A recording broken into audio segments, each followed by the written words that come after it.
monte dans le bus. La première fois, je rencontre mes coéquipiers. Les gars me serrent la main. Il y en a un qui me serre la main comme ça. Oh, horrible. Mais moi, ça m'est arrivé quand je suis arrivé à Madrid. Mais non. Je te jure. Mais il y a un mec non. qui me serre la Je main dirais comme ça. pas le gars et tout, mais ouais. Tu le sens direct, c'est pour ça que je te dis quand t'arrives dans un vestiaire. Wow, donc Quand je t'arrives dans un... Mais je te dis quand t'arrives... Non, quand t'arrives dans un vestiaire, tu sens, tu vois, même quand t'arrives à San Antonio, tu viens de France, personne te connaît en vrai. Mais je crois que c'est encore pire quand t'arrives. Encore pire, parce que t'arrives de... T'avais quand même fait certaines choses, tu vois. T'es de l'autre côté de l'Atlantique encore, c'est-à-dire que les mecs... Toi, t'avais déjà fait des choses. Moi, j'avais rien fait. Moi, j'avais joué... fait une année à Paris et voilà. Et puis les Américains à l'époque, ils s'en foutaient de ce que tu faisais en J'ai Europe. fait des choses. J'ai fait... T'avais fait quand même une grosse saison à Marseille. Ouais, quand même. Marseille. C'est ma deuxième Non, saison. quand Attends, même. non, attends. C'est ma deuxième saison en Ligue 1.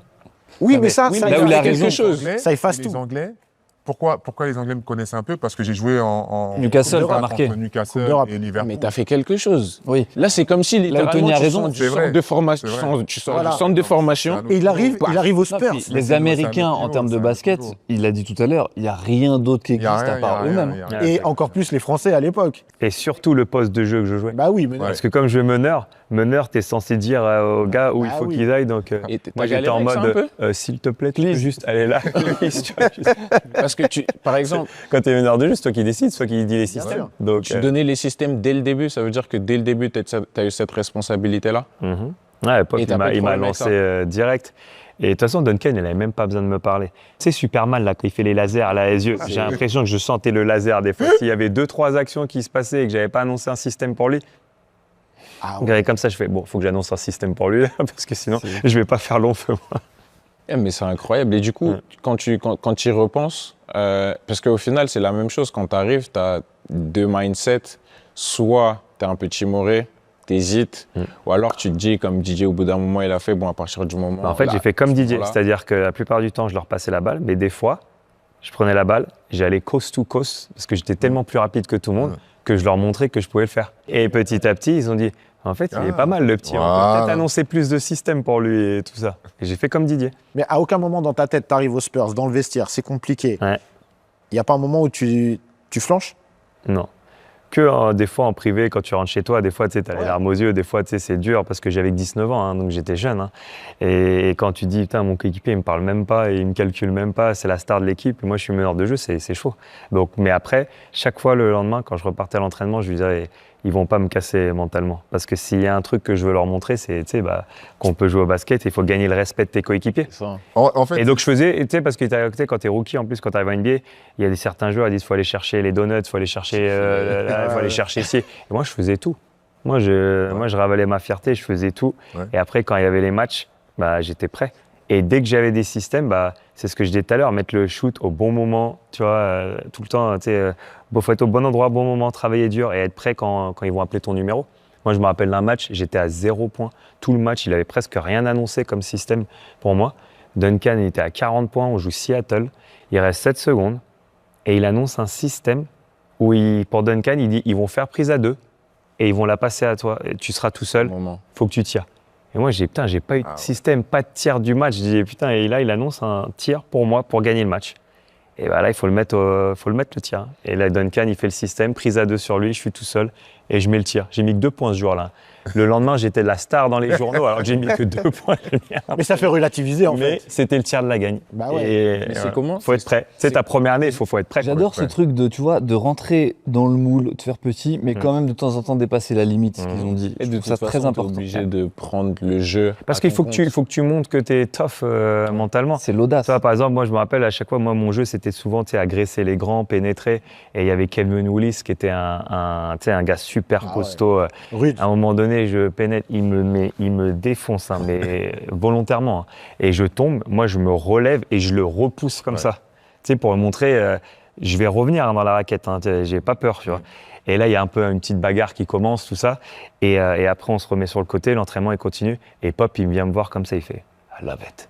Et puis après, on continue l'entraînement. C'est quel joueur contre qui tu as joué en match qui t'a montré lors de ta saison rookie que, OK, il va y avoir du boulot? Moi, Stephen Marbury. Tous les jours. Moi, c'était Stephen Marbury. Ah ouais? Ah, ouais. Stephen Marbury. Quand je suis arrivé en NBA, pourtant, il y avait Gary Payton, il y avait Jason Kidd. Mais à chaque fois, je jouais bien contre eux. Mais Stephen Marbury, qui était à Phoenix à l'époque, en 2003, donc c'est ma deuxième année en NBA, premier match des playoffs, il m'en met 38 et il met un tir à 2 buzzer avec la planche. Et là, je me suis dit, ah, là, il y a du taf, lui, c'est pas possible. Et franchement, mentalement, en plus, je me faisais défoncer dans les journaux. Tout le monde pensait que c'était ça la clé de cette série, quoi, qu'il fallait que je joue bien contre lui pour qu'on passe Phoenix. Et c'est là où je me suis dit, il faut vraiment que je progresse, mon tir extérieur, la muscu, faire tous les trucs, parce que je voulais pas être juste un meneur, voilà, je suis titulaire et tu te reposes sur tes lauriers, quoi. Ouais. Et Je toi, pense que c'est important de tout le temps de se remettre en cause. ouais, bien C'est sûr, comme en tu gagnes. 2005. En 2005, on gagne quand mon tu gagnes. deuxième titre en 4 ans. Surtout quand tu gagnes. Et là, je me dis, j'étais pas encore All-Star. Et j'avais lu un article de Tiger Woods. Il venait de faire le Tiger Slam. Donc, il avait gagné les 4 grands chelems de golf. Et il dit, je vais changer mon swing. Ah oui. Il faut que je devienne encore Ouais. plus régulier, nanana.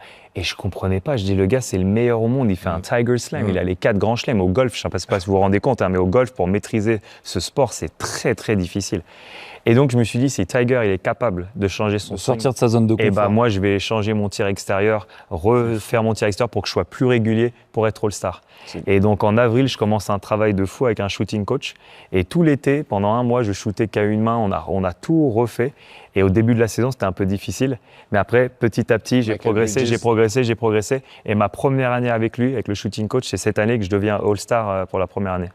Mais tu vois, ça m'a parlé ce truc de rentrer dans le moule et de temps en temps montrer Ouais. j'existe et je suis Ouais. chaud. Ouais. Parce que je vais tenter une comparaison très tirée par les cheveux, mais je suis aussi sniper dans une émission, je suis dans le public et de temps en temps je fais des vannes. Et il y a un moule dans lequel il faut rentrer, il y a en gros les adultes qui parlent de sujets importants et toi tu es le petit, donc tu dois pas trop déranger, sans déranger. On te dit un mode opératoire, tu prends pas la parole à tel moment, tu laisses finir, tu machin. Et en fait, je pense que dans une émission, il faut faire ça 80% du temps, mais il faut dépasser la limite les 20% du temps sur 2 vannes juste où tu les choques. Soit il y a une vulgarité à un moment qui n'est pas prévu, soit tu prends la parole alors que tu n'as pas le droit de le faire, soit tu... Il faut les 2 moments où tu sors de cette zone de confort qu'on t'a donnée et ce cadre qu'on t'a donné. Et c'est là, je pense, où c'est les 2 que les gens vont retenir. Et comment tu fais pour jauger, justement? Et ben, je Et pas pense aller que trop loin. je me reconnais Feeling, hein. Feeling. dans ce truc d'intelligence sociale, ou je sais pas comment exactement. l'appeler. C'est, moi, je le vois dans ma tête comme un curseur. Je vais en faire 5-6 où les gens devant leur télé vont dire c'est un peu tiède, c'est fait exprès. Et des fois, Je choque pas mon producteur, je choque pas mon animatrice, je prends pas la lumière à moi, je les laisse vivre. Mais 1 à 2 fois, je vais y aller plus fort parce que je sais que c'est ces moments-là qui vont marcher. Il va toujours donner le ballon à Tim, sauf qu'une fois il va y aller seul et il va mettre ce panier où tout le monde va dire il s'est passé quoi là? Va falloir compter avec lui en fait. Et c'est marrant, Exactement quand tu ça. as raconté ça, j'ai fait ce parallèle-là. Et c'est un petit truc d'audace ou je sais pas comment toi tu le définis. Et ça, c'est. J'aime bien comment tu as résumé intelligence sociale. C'est Ouais, savoir ça. dans le groupe avec qui tu es, comprendre ton groupe, comprendre avec qui tu joues. Surtout en tant que meneur, il faut mettre tout le monde en valeur, savoir quand ils sont chauds, quand ils sont pas chauds et choisir le bon moment où toi tu peux t'exprimer tout seul. Et toi, Kamel,